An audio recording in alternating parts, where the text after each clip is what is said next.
있습니다. 이 사자성어인데요. 설상가상이 무슨 뜻이냐 하면은요, 눈 위에 서리가 내린다라는 뜻이에요.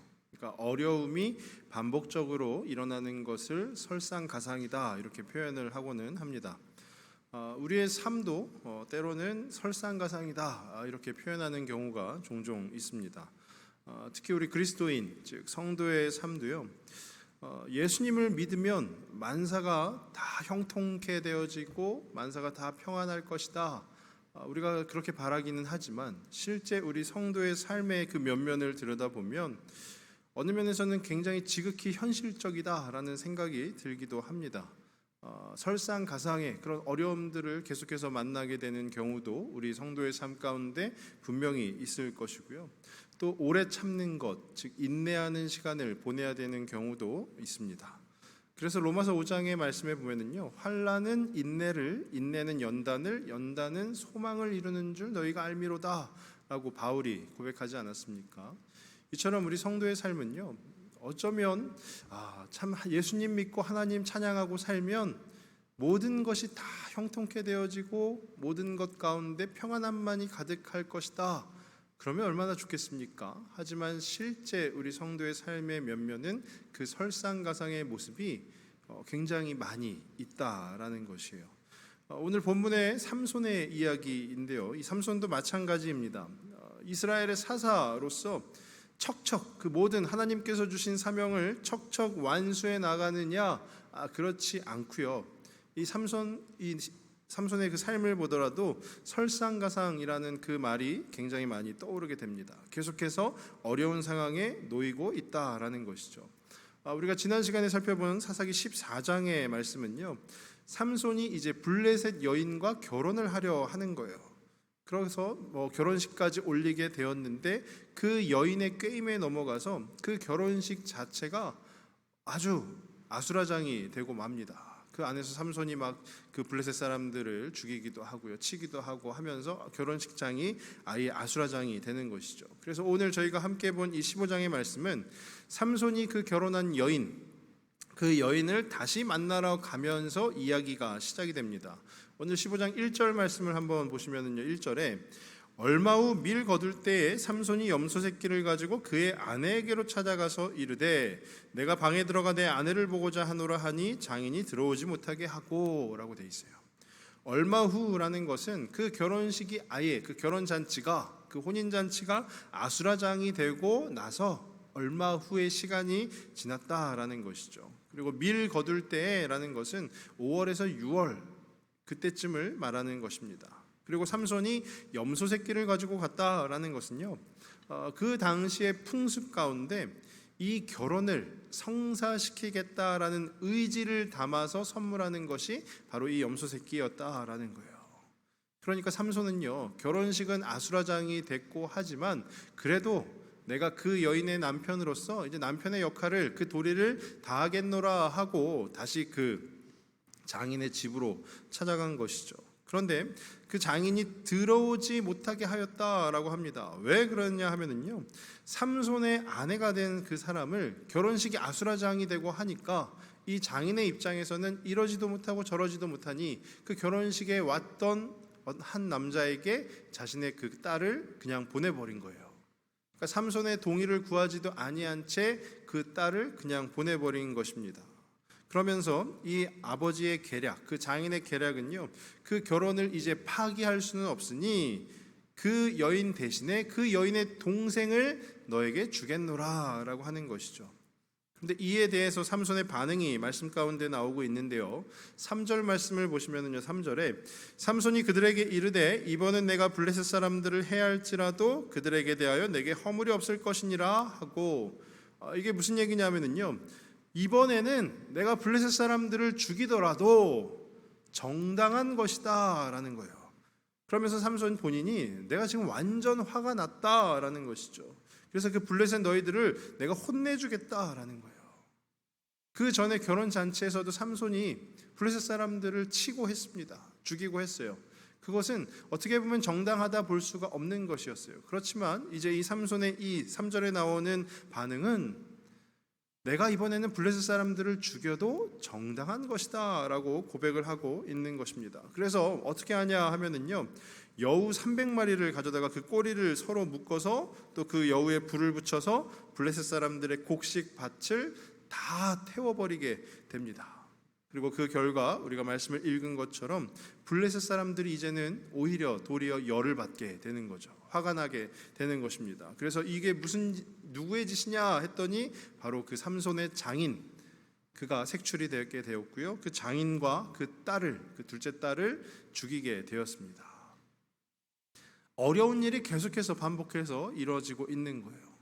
그러면 여기에서라도 멈추면 그나마 다행일진데, 삼손이 7절 말씀에 어떻게 하냐 하면요, 다시 삼손이 복수를 계획을 하는 것입니다. 내가 이제 다시 이 블레셋 이 사람들을 다 쳐 죽일 것이다 라는 거죠.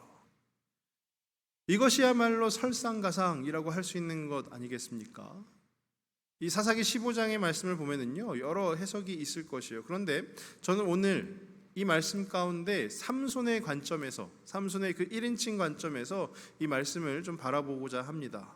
삼손의 관점이라는 것, 지금 이 상황을 겪고 있는 이 삼손이라는 한 인물은 어떤 생각을 하고 있을까요?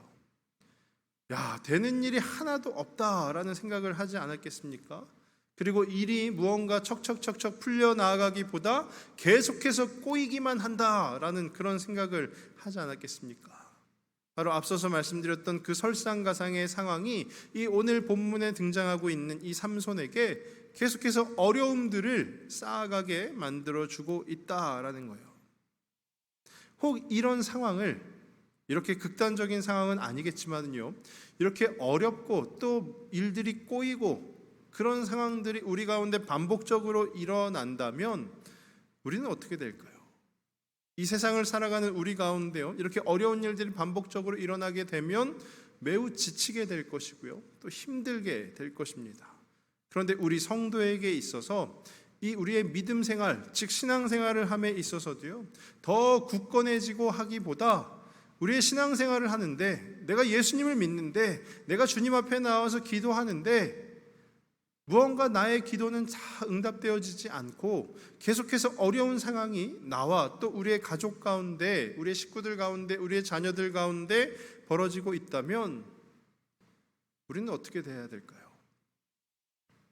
우리가 이상적으로 생각하는 것은요, 그럴 때일수록 더 믿음을 붙잡고 더 굳건해져야 한다라고는 하지만은요, 실제 우리의 현실을 바라보면 그 당시에, 그때에 우리에게 곤고함이 찾아오기 쉽습니다. 그것을 영적인 곤고함이라고도 표현을 하는 것이죠. 영적인 곤고함이 무엇일까요? 하나님 앞에 나아가서 예배해야 되는 것은 알지만, 하나님께 기도해야 되는 것은 알지만, 기도해도 들어주시지 않을 거야. 그 마음이 우리를 그 영적인 곤고함 가운데 인도하고 있는 것입니다. 저는 오늘 이 본문의 말씀을 좀 더 깊이 묵상하기 위해서요, 먼저 이 블레셋이라는 그 민족에 대해서 한번 생각을 해볼 건데요, 이 블레셋이 어떤 민족이냐 하면은요, 그리스 지역에 보면 크레타 섬이라고 있는데 거기가 원래 블레셋 민족의 땅이었습니다.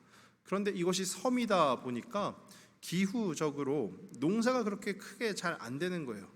그래서 이들이 이제 바다에 나가서 우리는 살아야 되겠다, 어떤 농사를 지어서 곡물을 이렇게 수확하고 하는 것이 아니라 우리는 바다에서 어업을 통해서 생산을 해내고 그것을 통해서 무역을 하고 하는 그런 해양 민족이 되게 된 거예요.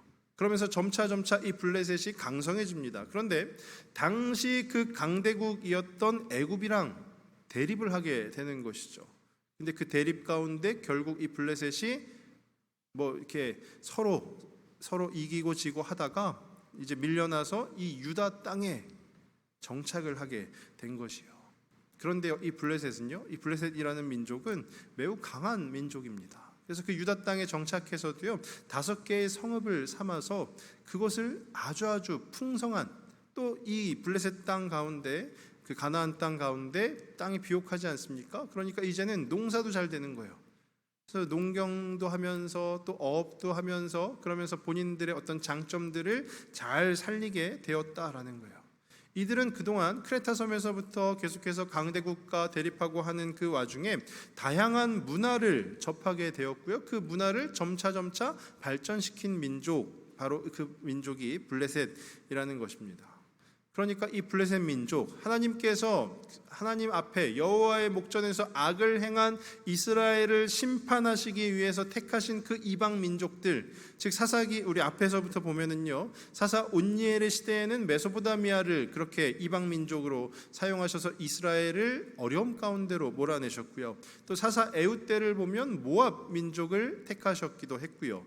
또 사사 드보라 때는 가나안을 그렇게 했고요. 사사 기드온 때는 미디안을 그렇게 택하셨고요. 또 사사 입다 때는 암몬 족속을 그렇게 택하셔서 이스라엘 백성들을 통치하고 다스리게 하였다라는 것이죠. 그런데 이 블레셋 민족은 그 앞서 설명드린 그 이방 민족들과 다른 부분이 있는데요. 뭐냐면 앞서서 설명드렸던 메소포타미아, 모압, 가나안, 미디안, 암몬은 정치적 군사적인 압박을 했다라는 거예요. 한마디로 얘기하면 속국을 아예 만들어 버렸다라는 거죠. 그러니까 그곳에서 생활하고 있던 이스라엘 백성들은 계속해서 하나님 앞에 고통을 호소할 수밖에 없는 거예요. 하나님 살려주십시오. 도저히 못 살겠습니다. 이들이 우리 민족을 자꾸 이렇게 못 살게 굴고 속국을 만들어 버리는데 우리는 더 이상 살기 어렵습니다 라고 하면서 계속해서 고통을 반복적으로 호소하게 되었다라는 것이죠. 그런데 오늘 이 사사 삼손의 시대에 나오는 이 블레셋은요, 그렇게 정치적 군사적 압박이 아니라 이스라엘 백성을 문화적 압박을 하는 거예요. 그들은 아주 뛰어난 문화를 가지고 있었습니다. 그러니까 그걸로 이스라엘에게 접근해서 그 이스라엘을 문화적으로 속국으로 만들게 되는 것이죠. 그래서 우리 사사기 13장 1절을 한번 보시면은요, 13장 1절에 여호와께서 그들을 40년 동안 블레셋 사람의 손에 넘겨주시니라 라고 되어 있어요. 40년, 짧은 시간이 아닙니다. 매우 긴 시간이에요. 40년 동안 그들의 손에, 그 블레셋 사람의 손에 이스라엘을 넘겨주셨다라고 했음에도 불구하고 그 후에 이스라엘 백성들이 하나님 저희 못 살겠습니다, 저희 좀 살려주십시오, 그렇게 고통을 호소한 기록이 없다라는 거예요. 이 말이 의미하는 바가 무엇인가 하면은요, 이스라엘 백성들이 그 블레셋 민족의 그 뛰어난 문화에, 어떻게 보면 좀 부러웠던 그 문화에 젖어들었다라는 것이죠. 적응을 했다라는 것입니다. 익숙해지게 되었다라는 거예요. 이스라엘의 입장에서 보면은요, 선망의 대상이었던 그 문화를 가지고 있던 그 블레셋에게 이스라엘 백성들 자체가 빠지게 되었다라는 거예요. 익숙해지고 그 블레셋의 문화에 점차 스며들어서 익숙해지게 되었다라는 거예요. 그래서 블레셋 여인을 아내로 맞아들이고 했다라는 것이죠. 그 근거로 삼을 수 있는 말씀이 사사기 15장 11절입니다. 15장 11절을 한번 보시면은요, 유다 사람 3,000명이 에담바위 틈에 내려가서 삼손에게 이르되 너는 블레셋 사람이 우리를 다스리는 줄을 알지 못하느냐? 내가 어찌하여 우리에게 이같이 행하였느냐 하니 삼손이 그들에게 이르되 그들이 내게 행한 대로 나도 그들에게 행하였노라 하니라. 이 말씀이 무슨 말씀이냐 하면은요, 지금 삼손이 여우 300마리의 꼬리를 다 묶어서 블레셋 사람들의 그 곡물 밭을 다 태워버렸어요. 그리고 블레셋 사람들이 화가 나가지고 그 삼손의 장인과 딸을 죽이니 삼손이 또 찾아가서 그들을 다 죽였습니다. 그리고 에담바위 틈에서 쉬고 있는데 유다 사람이 누구입니까? 이스라엘 백성들이에요. 삼손과 동족이에요. 그런데 그 동족이 자그마치 몇 명이 그 에담바위 틈에 갔냐 하면요, 3,000명이 갔습니다. 왜냐하면 삼손이 매우 강하다라는 것을 알았으니까요. 자신의 동족 3,000명이 그곳에 가서 야, 우리가 하지 못한 일을 해주어서 고맙소 라고 이야기를 한 것이 아니라 삼손에게 오히려 질타를 하는 거예요. 뭐라고 하냐면 너는 블레셋 사람이 우리를 다스리는 줄을 알지 못하느냐라는 거죠. 블레셋 사람들이 이야기하는 것이 아니고요, 이스라엘 백성들이 이야기하는 것입니다.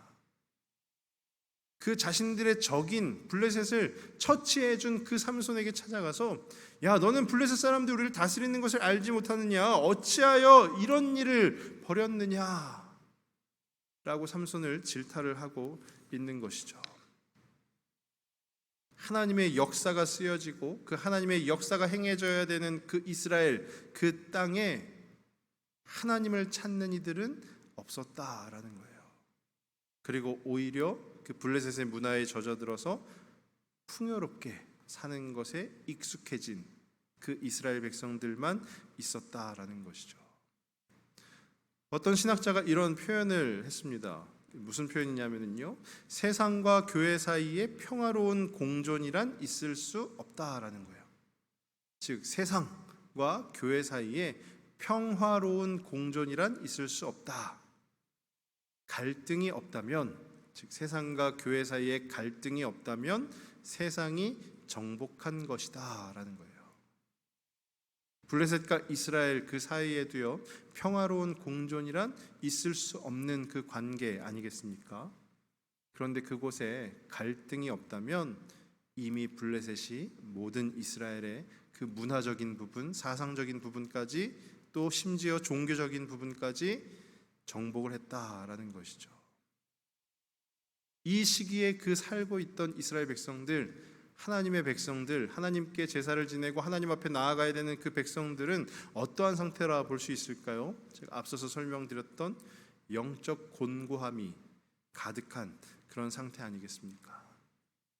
하나님 앞에 나아가야 되는 것 머리로는 압니다. 그런데 하나님 앞에 잘 나아가지 않고 그냥 블레셋만 잘 따라가면 밥 먹고 사는데 배불리 먹고 뭔가 풍요롭고 우리의 세상에서의 삶이 아주 좋아라는 것이죠. 그 블레셋에 이미 익숙해진 것이에요.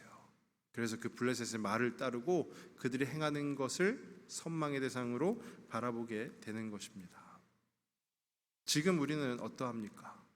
우리에게 있어서 영적 블레셋은 무엇입니까? 우리 젊은 세대일수록요, 우리 젊은 세대일수록 그런 영적 공고함이 가득한 시대입니다. 젊은 세대 가운데요, 점차 그리스도인 그 수가 계속해서 줄어가고 있어요. 계속해서 줄어가고 있고, 이들이 택한 것은 무엇이냐면요, 하나님보다 이제는 무신론을 택하는 자들이 더 많아지게 되었다라는 거예요. 아예 무신론자였던 이들이 무신론을 택하는 것이 아니라 어려서부터 주일학교에 다니고 교회에서 예배를 드리고 하던 그 청년들이, 그 젊은 가족들이 이제는 하나님을 떠나서 세상이 훨씬 더 풍요롭다, 세상이 훨씬 더 좋다라는 것을 외치고 있는 그 시대가 바로 지금 우리가 살고 있는 이 시대, 즉 오늘 말씀 가운데 이스라엘과 블레셋의 그 관계가 오늘 우리에게도 적용이 된다라는 것이죠. 그러면 그런 상황 속에서 우리 그리스도인은 어떻게 해야 되는가, 그 성도가 가져야 되는 자세에 대해서 한 가지만 생각을 해보면요, 너무나 당연한 정답입니다. 너무나 당연한 정답이에요. 우리가 취해야 되는 자세는 하나님만을 바라보아야 된다라는 거예요. 하나님만을 바라보아야 된다.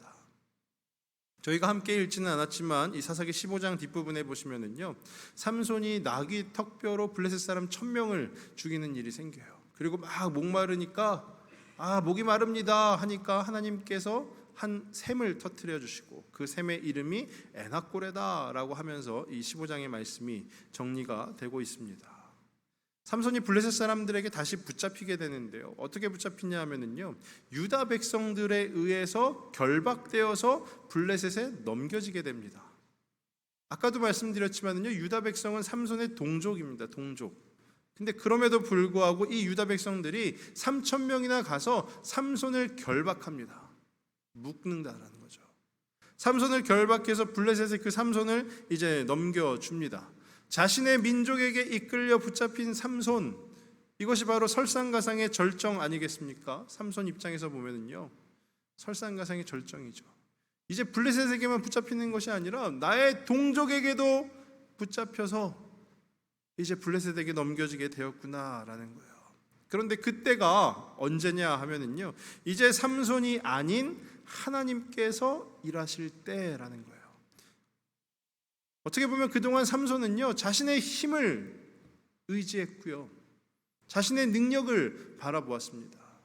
그래서 그 능력으로 블레셋을 아주 잘 혼내주고 했었어요. 그런데 이제 이 삼손이 결박이 되어서 아무것도 할 수 없게 되니까 이제 삼손이 조금씩 시선을 돌려서 그 하나님을 바라보게 되었다라는 것이에요. 우리 15장 14절 말씀인데요. 15장 14절 말씀을 한번 보시면은요. 삼손이 레이의 이름에 블레셋 사람들이 그에게로 마주 나가며 소리 지를 때 여호와의 영이 삼손에게 갑자기 임하심에 그의 팔 위에 밧줄이 불탄 삼과 같이 그의 결박되었던 손에서 떨어진지라라고 되어 있어요. 이 본문에 보시면 여호와의 영이 삼손에게 갑자기 임하심에라고 되어 있어요. 저희가 14장에서도요 2번이나 동일한 표현이 나오는데요. 14장 6절에서도 여호와의 영이 삼손에게 강하게 임하니 14장 19절에서도요 여호와의 영이 삼손에게 갑자기 임하심에, 삼손이 아주 큰 힘을 쓸 때 여호와의 영이, 즉 하나님의 도우심이 임하셨다라는 거예요. 우리 어린이들은요 삼손의 힘이 어디에서 나와요? 라고 질문을 하면 대부분 머리카락이요 이렇게 답변을 하죠. 실제적으로 삼손의 힘은요 머리카락에서 나오는 것이 아니라 그를 세우시고 그를 도우시는 그 하나님에게로부터 나온다라는 거예요. 여호와의 힘이, 그 여호와의 영이 삼손에게 임하심에 그 삼손이 그 모든 것을 능히 하고도 남는 그 힘이 발휘가 되게 되는 것입니다.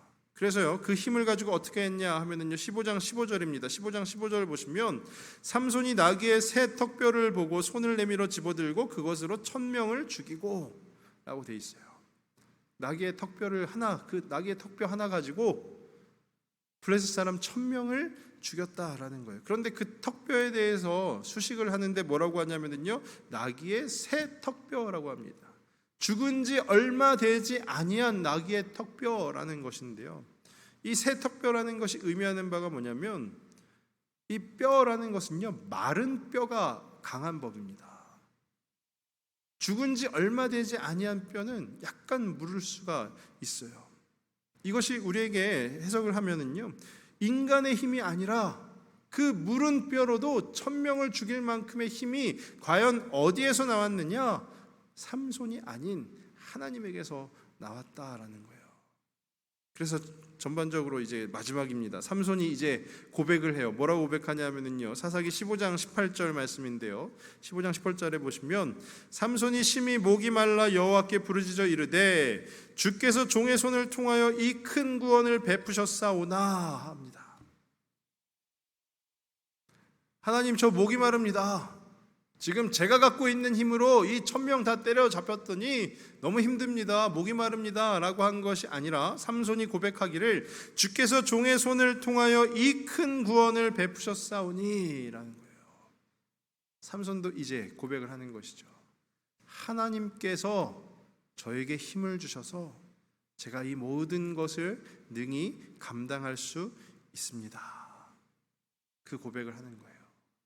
자기 자신에게 있던 그 힘을 의지한 것이 아니라 하나님으로부터 나오는 그 힘을 삼손이 바라보게 된 것이다 라는 거예요. 그러면서 15장 19절에 하나님께서 이제 한 샘을 터뜨리시고 그 샘이 에낙고레라 부르게 되었다라는 것입니다. 거듭 말씀드리지만 혹시 우리 중에, 또 우리의 자녀들 중에, 우리의 가족들 중에 그런 영적인 공고함, 하나님을 찾아야 함에도 불구하고 하나님을 찾지 않고 세상의 방법과 그 세상의 논리들을 찾고 있는 분들이 혹 계시다면 오늘 이 말씀이 그분들에게 큰 도전이 되었으면 좋겠습니다.